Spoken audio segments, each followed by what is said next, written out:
Today on the Diz List, we count down the top 5 shows at Walt Disney World.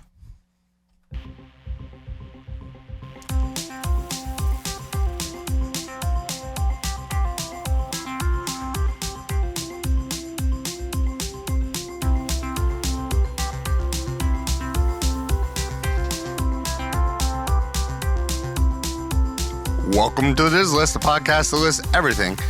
I'm Nick. And I'm Rob. And Rob pushed the button for our theme song a little late, so that's why we just messed up our opening, but that's okay. Yes. I stumbled a little bit. You didn't say Walt Disney World. So I know. I didn't say the podcast that lists everything. Yes. Anyway. It's okay. We're even now. Hey, Rob. Yes. I didn't tell you this. Yeah.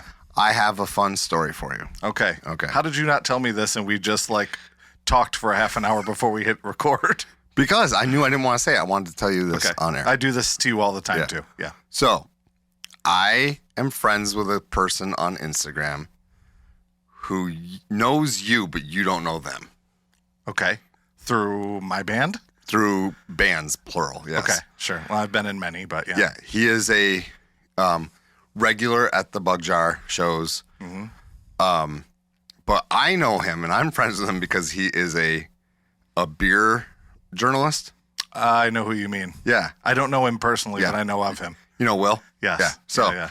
So, and he is also, I believe, friends with, or at least definitely knows, one of your former bandmates as well. Who runs a coffee shop? He knows him too. Yeah. But he knows the other one who's a former bandmate of yours who helps to distribute the beer that he likes to drink. Yes. So anyway. That's Mike. We can talk about Mike. Yeah, Mike. I love Mike. Yeah, Mike's great. So, anyway, he posted something. I was like, I'm using this on our podcast tomorrow. He's like, what podcast? And I said, I host a Disney podcast. You didn't know that? I post it on my social media all the time.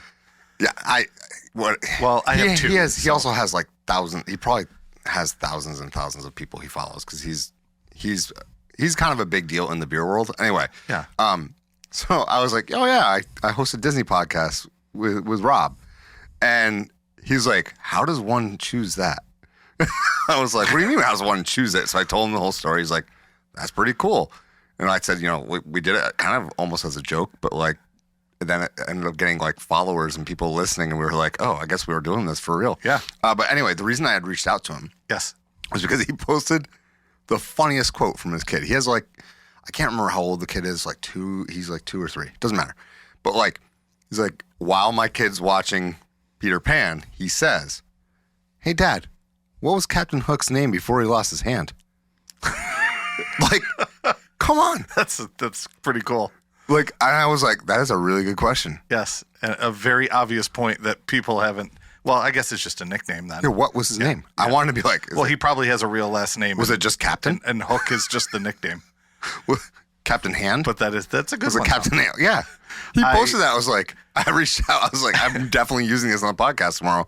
And he was like, really? Okay. I didn't know you guys hosted a podcast. Well, I didn't think of this story either. We went to Saratoga this weekend. Yeah, the real Saratoga. Correct. And as we're walking around, my wife and I, we went to see my son. He's a cross-country runner. And it's funny because we pull up, and when we're at Saratoga, one of the stops along the bus, listeners may know this if you've stayed at Saratoga, is Congress Park. And because I've never really walked around in Saratoga very much. Actual Saratoga? Yeah, because when I go to Albany, we have family in Albany. We go to Albany, and we do Saratoga's beautiful. It is, but we haven't gone there specifically.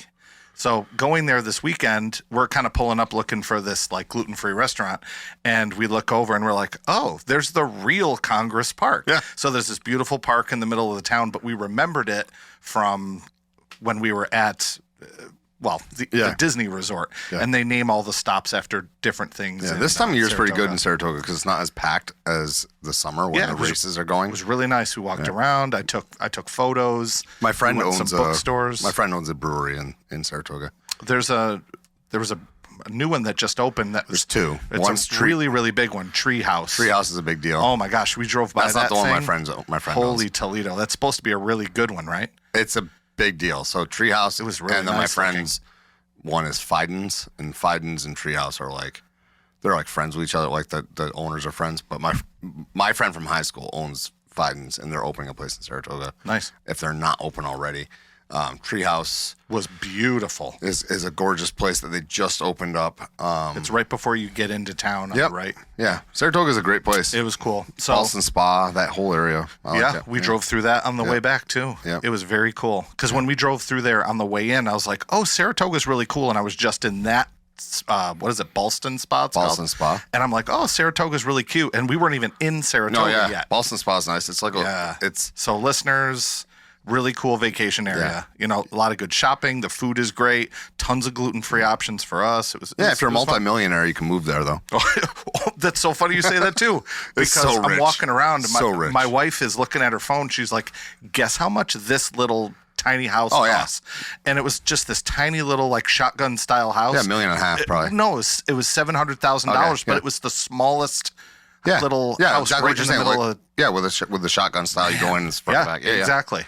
Absolutely. Saratoga is Anyway, expensive. So it's Disney related, sort of. I have a couple quick news bits before we get to our shows list today. Yeah, sure. The first one, I haven't watched this yet, but I'm definitely a fan of this YouTube station. It's called Dude Perfect. Listeners may have heard it, or maybe your kids really like Dude Perfect. It's 5 guys that do these trick shots, but Disney sponsored a video for them. They do it at a burger place? Did I say burger? Oh, 5 guys? Oh, I didn't think of that. Man, I'm on a roll today. You are. So what they were trying to do is break the world record for attending every single Disney park around the world in under 75 hours. Wow. Because the previous record was 75 hours, and I forgot what year it was. It was like 2017.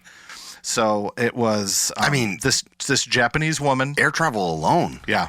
But I think Disney was the sponsor of it, so Yeah. they're very transparent about that. I don't mean about money wise. I'm just saying like the amount of time in the air alone has got to be that's crazy. They broke the record, and They did? And looking at the photos, it shows all 5 of the guys who were the main characters of the main. Yeah, not characters. We'll call them athletes. The Yeah. main athletes of Dude Perfect, because it's kind of a sports thing. But the one guy, his name is Garrett. He's the guy that wears purple. He kind of looks like the skinnier version of me. You know who I mean? Yeah, yeah. Kind of. You know, Sure. If you took Tyler and Garrett and put them together, you'd have a version of me, I guess.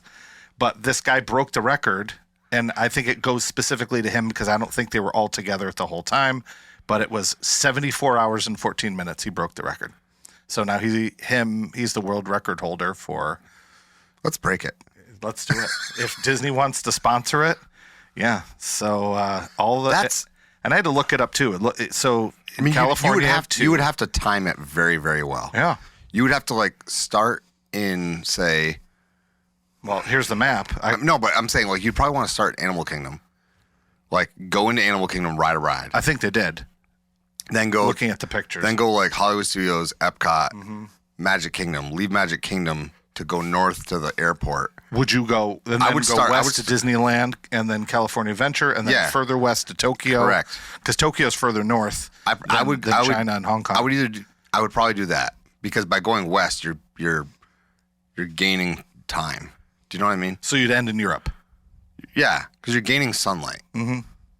You're not going against the grain, right? Right. Yeah.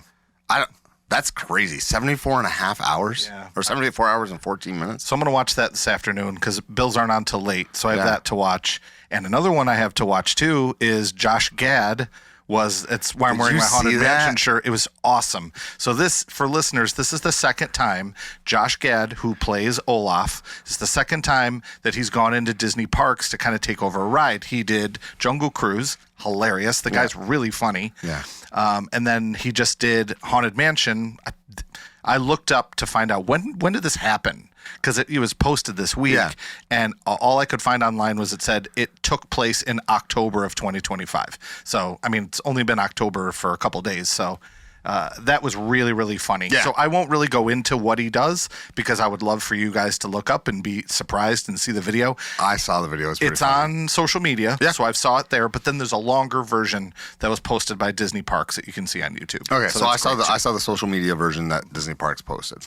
And last but not least, Bloomberg just put out a report that, I don't know, Bloomberg is generally pretty credible, so I'm going to put some stock in this.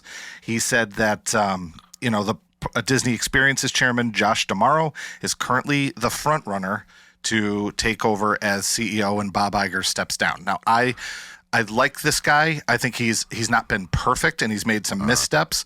But if I were to choose somebody in the whole company that I'm comfortable with, but I don't know everybody in the company. You could have a division where there's someone, he or she is an absolute, unbelievable, strong, he, she, or they, they could also be a possibility.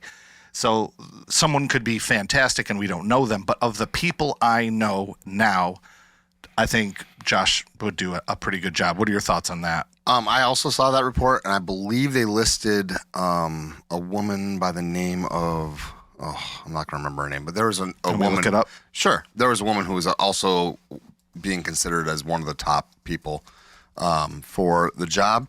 I think Josh would be a good pick, but I don't know that. I worry that. Dana Walden, co-head of Walt Disney Studios. There you go. Yeah, that's it. I knew her it was, name wasn't mentioned in this, I knew it was a movie. I knew it it was a movie, like a person that was involved in that side of things. And you know what? A parks person. She might be incredible. Yeah. We don't know that. So that's why I wanted to be clear with my statement was, of the people I knew who were front runners, I don't know her background. She could be great. But I also want to say, too, that whoever they end up hiring and when that time comes, I will kind of keep an open mind at first just to see. I don't immediately want to be like, oh man, it's not Josh, I'm not going to like this person. Yeah, I mean, I don't even know if Josh D'Amaro will do a good job. I mean, look what he's done. He hasn't done a ton of bad things, but he hasn't done anything that's like he's announced stuff, but we haven't seen the stuff that he's announced. He's personable. I mean, yeah, right. He's charismatic, and I think that's something. The old Bob did not have that. Chapek? No, he was like a wet rag. Yeah, so that's really it for news. I don't know if you have anything else. I don't. We had a couple fun stories, and no, I don't. We'll talk about some more stuff, and no, we can on Patreon. We'll, probably people are listening to this after Patreon, but I'd like to get into talking about your soccer team a little bit too. So if you're, it's cool. It's definitely cool. So check out Patreon if you haven't already. Our month for Patreon, our theme is Retheme. We're retheming is our theme. So for this month on our main show, or previous month, September, our theme was going to be rides. Now we're carrying that idea. We like to do this kind of stuff. We like to do kind of special months. So if you're not part of Patreon, Nick's going to tell you about it in a second. But one of the things that we like to do is we have listeners suggest a ride or an attraction. Last week we had a suggestion to retheme the Barnstormer, which was kind of interesting how we were very close. We were. Very, very close on what we wanted to do with the Barnstormer. Yeah. So if you're not a member of Patreon, it's really inexpensive to join, and you get a second bonus episode every week. Yeah. So they're usually around 20 minutes, and they're just kind of fun stuff that you really wouldn't hear on the main show. So you want to tell people what to do if they're interested. Yeah, if you're interested, you can head over to patreon.com/DizListPod. As Rob said, you get early access to new episodes, and you get a bonus episode every week as well. But we're going to head off the halftime show, and we'll see you right after this.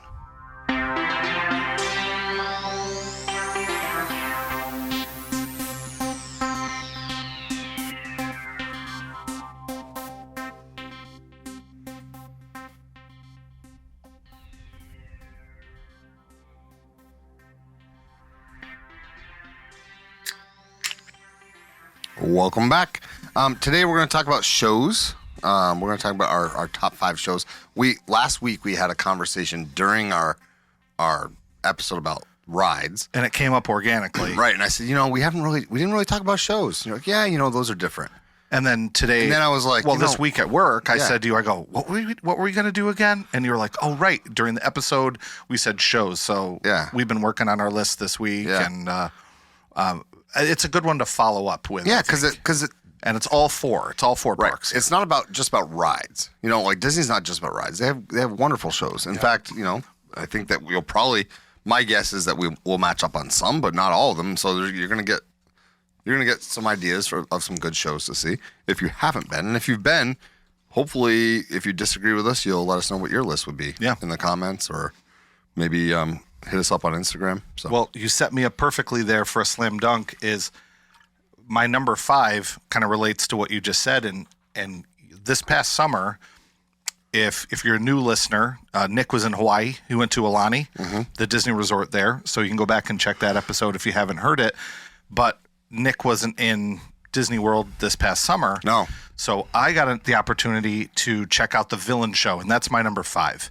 So I wasn't really sure. Okay, so that was one of the days I met up with our buddy Ear Scouts Rob, and he's like, "So what do you want to do?" I'm like, "Whatever. Let's let's have fun." He goes, "Well, let's focus on something that you haven't done yet, so you can talk about it on the podcast." I'm like, "Great idea!" Like he's writing it He's for a me. pro. So Yeah. shout out to Rob. He goes, "Let's go see the Villain Show," and my wife and I are like, "Great." So we went over. It's in that building just past Rock and Roller Coaster, which previously was Lightning McQueen, which I never saw. Yeah. So I'm kind of bummed by that because I can't add that one to my collection. And I also don't want to give too much away about this because it's new. So what I will say about the Villain Show is it was way cooler than I thought it was going to be. Like, I've heard good things. I was excited to the point where it's definitely making my list of best shows. Well, I mean, it's got to be good then. And but the other thing is we've discussed, and this is about the show, but not really at the same time, is there a possibility that the Villain Show is going to go away? Because if you look at the track record here, is they had Lightning McQueen there. Then they announce, okay, we're putting Cars Land over in Frontierland, right? It's going to be Piston Peak, right? Mm-hmm. So is the trend that location kind of is it like a test kitchen? You know what I mean? Will it go away? And I kind of don't want it to, because once you see the show and all these great interactive elements, it's not like groundbreaking. It's like dry ice and lasers and stuff. Could it go into Villain's Land? Could they move it? Yeah, they could. I mean, it's possible because they sort of place these screens all around. And I, to be honest, I'm not sure if it's projection or it's an actual LED or LCD, whatever type of screen. It could be, but could that be moved? Yeah, sure. I'm not really sure how that would work. And we've discussed that too with, there's also Monsters, Inc. I'll be honest, Laugh Floor is not on my list. It's an honorable mention. I love it. But we've also talked about, is it possible for them to take Monsters, Inc. Laugh Floor and take it and move it over to Hollywood Studios? Because I love that attraction. Yeah. We had a blast. You and I sat in the front and the left and we're cracking up. And I was begging for them to put the camera on you. And I wanted you to be that guy in the show. That would have been such good content for us. My son was actually on the camera last summer. Yeah. I was about 3 years ago. I was dancing on camera. Nice. Well, and that didn't embarrass my daughter. She thought it was hilarious. A teen daughter. Wow. Who knew? I know. Impressive. So my number 5, and I'm not going to talk about it too much other than if you haven't seen it, definitely check it out. I'm curious what other people think. You can send us a message. But cool. Number 5 is Villain Show. My number 5 is Nemo, Finding Nemo, Big Blue and Beyond. Love that one. Finding Nemo, Big Blue and Beyond is fantastic. I feel like the music in that is really well done. Yeah, it's underrated a little bit. The puppetry? Yeah. The puppetry puppetry of course. is done really well. Yep. It's a grand show that if it was longer, could easily be a Broadway production. Mm-hmm. It was at one point. Yeah, it's a great... It was on Broadway. It was longer. Yeah. Right. It's a great break from the heat in that park. Mm-hmm. It's a fun show. Yeah. It really is. And I like Nemo. I think Nemo is an underrated IP personally. Mm-hmm. And I think that particular show really, every time I've seen it, the musicianship and the puppetry really bring me in. And, absolutely. I don't think there's a bad seat in the place, honestly. So, yeah. I don't know. I love Finding Nemo. Nemo's my 4. Oh, so good. I'm going to jump in here. Cool. If I were to say which version I preferred, I would say it's honestly a tie. And I don't know if a lot of people would be like, well, why would you like the shorter one better? I like the shorter one better because I don't really need to be in there that long. Like the current length, and I don't know what it is. We could look it up. It's like 20-something minutes. It's just right for me. That was the right amount of time for me to be in there. It used to be like 35, 40. But there were a couple puppets and effects that were part of the older show that they don't really do anymore that I really, really loved, that I wish were still part of it. But I also understand that if you're going to have a shorter version, an abbreviated version of that show, that you're going to have to cut some things. Yeah. So and I'm glad because they closed it for a while. When they brought it back, I was very excited that show is going to be coming back to Animal Kingdom. I think it's a perfect fit there. It's great because something like Nemo fits so well in the Seas Pavilion, obviously because it's fish, but it can also be another one that will fit perfectly over in Animal Kingdom over in the corner. Yeah. So I love it. I'm glad we matched up on that one because that is definitely one of my favorites. Yeah, for sure. it's a great show, and it's one that I typically don't miss. It'd be a weird year if I didn't see it. Mm-hmm. So. Yeah, and I think you had a good point with it being a good break from the heat. So my 4 was Nemo. Your 5 was Nemo. What's your 4? My 4 is one that I kind of think could technically be a ride because you are moving Carousel of Progress. Oh, great. I love Carousel of Progress. I'm super excited that they're getting an update. We don't really know everything that's happening. I mean, they're putting the Walt animatronic in there. Well, I'm picturing that when you walk in, it's not on my list. It's on my honorable mention. But as you walk in, you know how they have the curtain and they have the old I'm assuming 90s that's where it is, logo? Yeah. Walt will be talking as you're walking in. And that's what I think. Yes, I agree. However, when I say I don't know what they'll be doing, I think they'll probably be doing more updates than just that. You know what I mean? Like when you go in there and at the end, they're basically talking to an Alexa. Yeah, it's not, but it's dated, right? It's dated at that point. So I think it would be. I personally am excited because it means 2 things. 1, we're gonna get a Walt animatronic. 2, it's kind of like the Country Bears redo, where you know that by doing that, they're not getting rid of it anytime soon. They're doing an update. That means it's gonna stay a little bit longer. So I just looked up because I was curious. Each act runs about 4 minutes. Mm-hmm. And then it looks like the introduction / load in obviously it's a little bit less, but the finale and exit is about 2 to 3 minutes, and then the load in is 1. So I'm curious. It's about 20 minutes long. Yeah, how they're gonna end up doing that. So it'll be good. Curious how that worked. I love that ride. You know that we love to go in and kind of sing along. It's part of our tagline. Clap, sing, we love our tagline. Mm-hmm. So, Carousel of Progress, number 4. My number 3 you just mentioned, and it's Country Bears. Okay. Country Bears it's a ride that they did a big update to recently. So if you haven't been to the parks in the last couple of years, they did a really big update to the Country Bear Jamboree. They added Disney songs, same characters. I mean, they modified them a little bit, a couple new costumes, like Romeo McGrowl is the new version of Liver Lips, and he wears like this Elvis costume. It's really funny. Big Al's still there, as funny as ever. So they look a little bit different. They updated the animatronics. They're clean. The only ones that really click, the click ones are going to be like Max and like the buffalo, and the moose on the wall. Yep.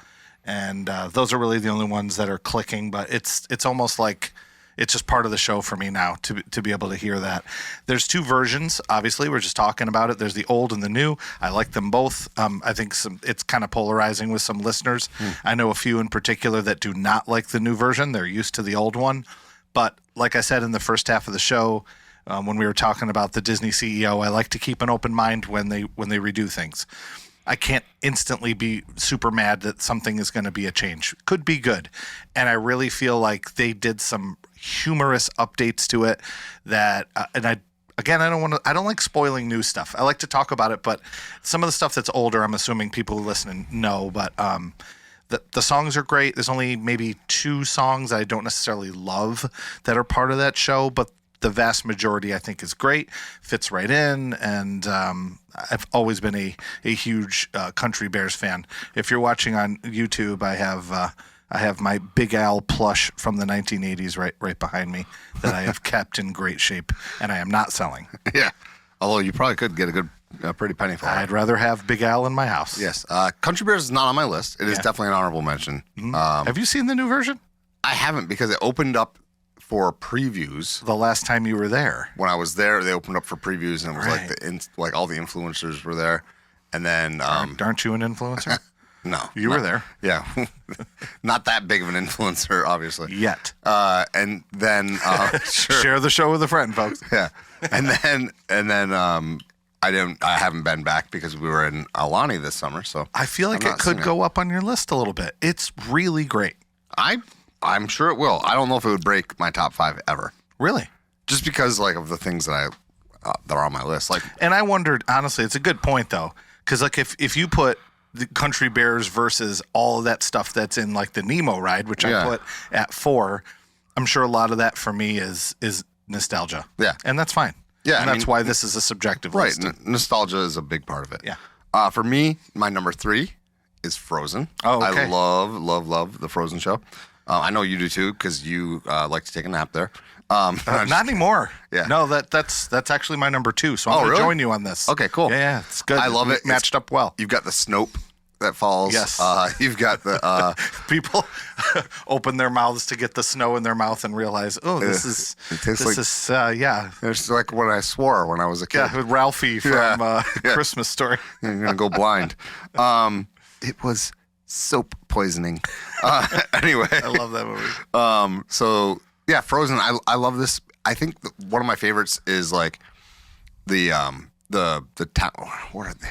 Historians? Is that what they're considered? Yeah, they're like the narrators. The narrators. Yeah, they're always good. They're hilarious, and they're always very different. But they're like they put their own spin on it. Yeah, always really good. It makes it a rewatchable show. Absolutely. I think that just like with Nemo, I think the talent that they get on stage is phenomenal. And that's why it's so high on my list. Yeah, it's world class. I think that it's one of those ones where you can go back over and over again, and like you say, you're going to get a kind of a different twist with depending on the narrators. It's not ever exactly the same. Yeah. The crowd participation, as far as like people, that's a soundtrack everybody knows, right? And so people are going to sing along. It's a fun. And they advertise it as a sing along too. Yeah, so like when kids are there, well, that's another thing. You have adults going in and wanting to see a show, but if it literally says sing along, the adults have to know that, okay, this is going to be participation. Kids are going to be singing loud, you know. I love it. I don't care. Sing as loud as you want, because I'm going to be joining you. Yeah. So I think it's a great show. That's a fun one too. And I think part of it for me is, that movie holds a special place for my children, right? So they're of the age of the Frozen age, if you will. And so I think that's a big part of it, is like, especially for my daughter, like she was an Anna and Elsa person. Like she I think was Elsa for Halloween before, and like, it's just one of those things that like, that's the nostalgia. It's not, I know like Country Bears for you is nostalgia because you went there as a kid. Yeah. This is nostalgia more of me as a parent. So that's why I love Frozen. Well, the me Frozen falling asleep story, just to clarify that one, is the first time we saw Frozen when my kids were really young. I'm a young parent. I'm working full time. My kids are very active. I wasn't really excited about Frozen when I saw the trailer for it. Yeah. I was like, okay, we're going to show the kids a new kids movie. We go in, I fall asleep. And then, 6-8 months, or I should have said 6-7 months. Yeah, 6-7. Yeah, 6-7 months later. God, that is everywhere, isn't it? Oh, yeah. I'm going to skip right by that because it's just middle school. Yeah. I teach middle school, so I hear it all day long. I have to count off my team now by twos.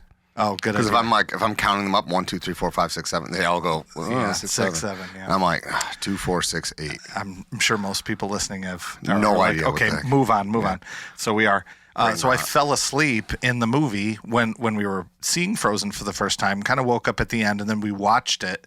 This was the era of DVDs because there wasn't even Disney Plus then, and we bought the DVD because my kids wanted it, and I'm watching it, and I'm like, this movie is fantastic. It's really good. Dad, we already saw it. I go, well, I didn't really see it.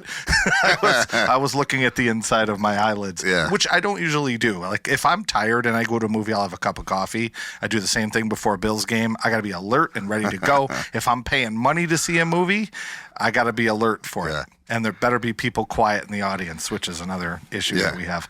My number 2 is Frozen. I think I can guess your number 2 and your number 1 at this point based on what you already had. I'm not going to. I'm just going to let you reveal your number 2. My number 2 is one that people are probably going to be like, what? That high? Not me. And I'm sorry. Number 2 for me is the Enchanted Tiki Room. Correct. I was right. It's great. I love this show. Oh, it's excellent. It is, for me, going in that, I feel like a little kid. Like, it's just, like, hearing, like, the chant, I can hear them in my ears right now. The chanting of the tiki gods in the back, and, like, then the birds are coming down, and, like, oh, my. And the waterfall, the water trickling in the back. Like, the awesome. tongue-in-cheek jokes are just great. I love this show. It is remarkably well done when you consider the technology at that point. Yeah. Yeah. Like, how old that is. I'm so glad that when they did change it, that they chose to change it back, and they haven't touched it since. Yeah. My only hope is that we can maybe get the Country Bears treatment as far as the newer style. Songs? Oh, no. I don't want them to touch it. Newer animatronics so they don't Click as much. So that, because I think that's got to be, the wear and tear in that building have to be remarkable. Yeah. You know what I mean? But every time I go, I find something new to look at. Yes. And I forget. And I've seen it so many times. Yeah. And I'm watching it because what happens is the lights are on just the 4 birds and then more and then more. And then by the end, I'm like, I completely forgot that this thing on the wall in this back corner starts being animated. The entire room, everything's moving. Everything. I love that show. It is so cool. And I will tell you, so before we went, I can remember Julie telling me that, my wife telling me that her friend from college, her friend's dad from college, was like the biggest fan of Tiki Room. And I was like, what a lame, like that's his favorite thing at Disney World. And then I was like, oh, that was awesome. That's so cool. Now let me go get a Dole Whip. Yeah. But like, it really is a great thing. And people who don't get it, people who don't like it, like will always look at you like you're a fool. But then let them skip it. Right? I'll keep going. Right, but like the ones who get it, yeah, are like, yeah, you're right. That is so cool. Yeah. It's so kitschy. It is so 1970s. I mean, it really is. So is Jungle Cruise. Right, but it's like so 1970s, and I love every minute of it. It's awesome. I love it. Tiki Room is my number 2. I know that's not on your list. I am 90% sure that we're matching up on number 1, and you can tell me right away if it's I would be shocked if you didn't pick this. My number 1 is Festival of the Lion King. Okay, yeah. Yeah, which I know you love too. It's Broadway in Disney. Yeah. I think one of the best parts about it, and I had forgotten until we went back not that I forgot, but let's just say it was one of the elements that was highlighted for me that I had forgotten is that there's animatronics. Like the Simba animatronic is incredible. Yeah. Like I was getting video of it thinking, man, this Simba animatronic is so good. The Pumbaa one is great. Like, oh my gosh, it was so cool. And I mean, there's not a lot we haven't really said about this already. I know how much you love it. Lion King is one of your favorite franchises, period. Yes. And I totally get why. Yep. Lion King is definitely one of my favorites, but it's the one I don't always put in my top 10, but should be there. It's, for some reason, my brain skips over it, and I've seen it on Broadway. It's incredible on Broadway, the way that they do it. And it's the songs. I mean, it's just one of those, might be, and I dare say it might be the Disney movie with the most amount of like hits. You know what I mean by hits? Like songs that are so incredibly iconic. I think it might have more than any other. Because Frozen has a couple. I don't think it's as close. No. Circle of Life. Can You Feel the Love Tonight? Hakuna Matata. Uh-huh. I mean, the list goes on. Be Prepared. Be Prepared, yeah. There's so many. Like, I mean, you could look at, let's see, Little Mermaid has a bunch. Okay, because I would say the only one close maybe is Beauty and the Beast. They have a ton. Yeah. Beauty and the Beast would rival it. I think, that era of Disney movies really had great soundtracks. Alan Menken and. Well, I mean, you have Elton John helping to do your soundtrack, so that'll happen. I love this show so much. It is never disappointing. Yeah. I've seen it. Like, sometimes you go and you're like, oh, I think that's the same person playing, like with Nemo. I'm quite certain the last 3 times I've seen the Nemo show that it's the same person being Nemo. Really? Yeah. Okay. I can't say that for Lion King. No, and you can tell by the quality of voice too. And their voices are just remarkably good. And if you sorry, I didn't, no, like the crowd participation stuff is small, right? But it's amazing because at the end when they get the kids to go out there, I mean, how cool would it be if you're a 4, 5, 6-year-old, right, and you get pulled up to go and do that little march around the with the tumbling monkeys. They and have stuff. little instruments. Oh my God! You remember it for the rest of your life. Yeah, that's how they hook you. Yep. It's so good. Sorry.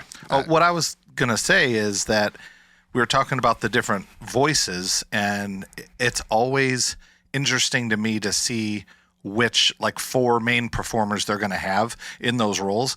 And if somebody has a very different or distinct voice, I actually like that because it gives it a whole different spin for me. Everything else is the same, but when they do that Mufasa character, it's usually a deep voice. It's almost like that James Earl Jones type voice, which is great. And it's always a different quality to the tone. Sometimes you have some of the female singers have more of a pop sensibility to them, and sometimes it's more of a deeper soul, like an Aretha Franklin type voice. Yep. So I just like having being surprised. It's like hitting shuffle when you get in your car and here's a great song or here's a great song. Yeah. I mean, it's what I like about it too. It's so well done. You could certainly find yourself being emotional by what they're singing every time. It's that good. And depending on, I think it's just a cool concept too, the whole theater and around thing that they do. So depending on where you're sitting, you might be a different animal or whatever. I think a lot of that kind of wrote itself because all of those were different floats in a parade. Yeah. And how do you get those floats in a parade? I mean, you could have them all come in one door, but you have the whole place set up like an X, and there's 4 different entrances, and they just come rolling in. It's perfect. I do wish that the seats were a little more comfortable. But that's just a small thing. It feels like you're sitting in the 300 section at a Bills game. It does, yeah. It's similar. It does. It's those aluminum benches. Yeah. I mean, but other than that, it's pretty cool. Yeah. I just think that, especially now they brought back the tumbling monkeys after COVID. I was worried they weren't going to do that. The fire dancer or whatever you want to call that. It's incredible. It's really, really well done. And I don't know that you can touch that quality inside of a park. I just don't think you can. I don't know it's possible. You know what I'm saying?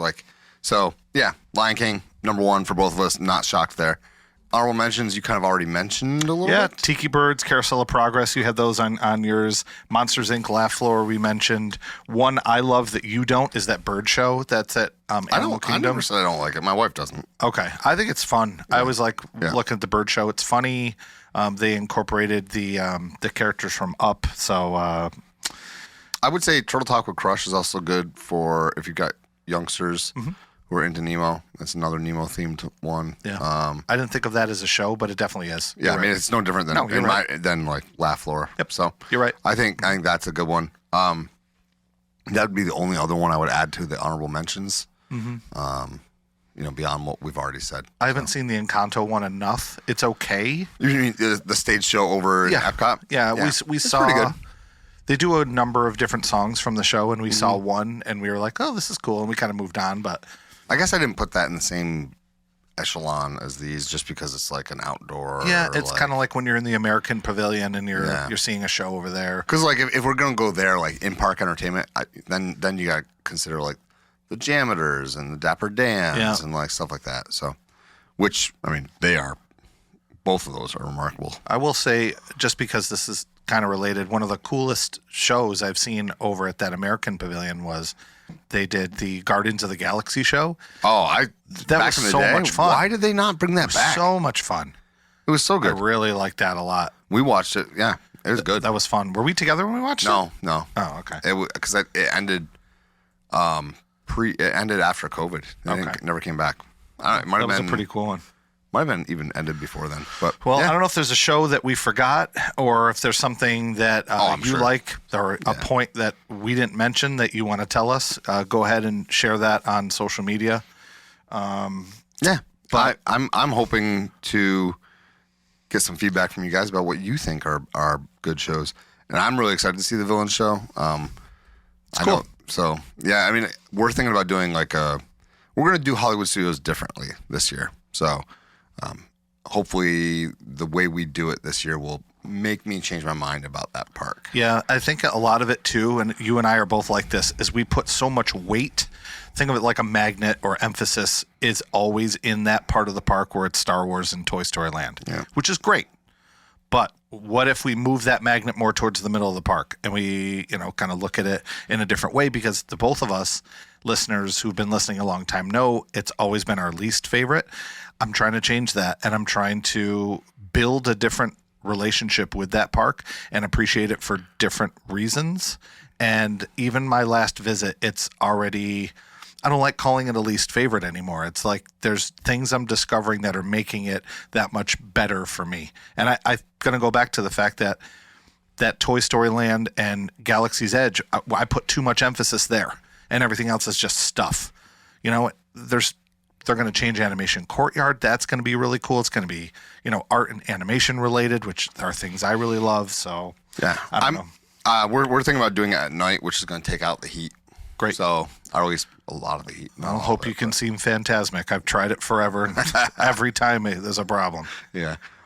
Guys, thank you so much for supporting us and for listening. But it's a great, big, beautiful tomorrow, and tomorrow's just a list away. Tune in next time, and we'll see you real soon.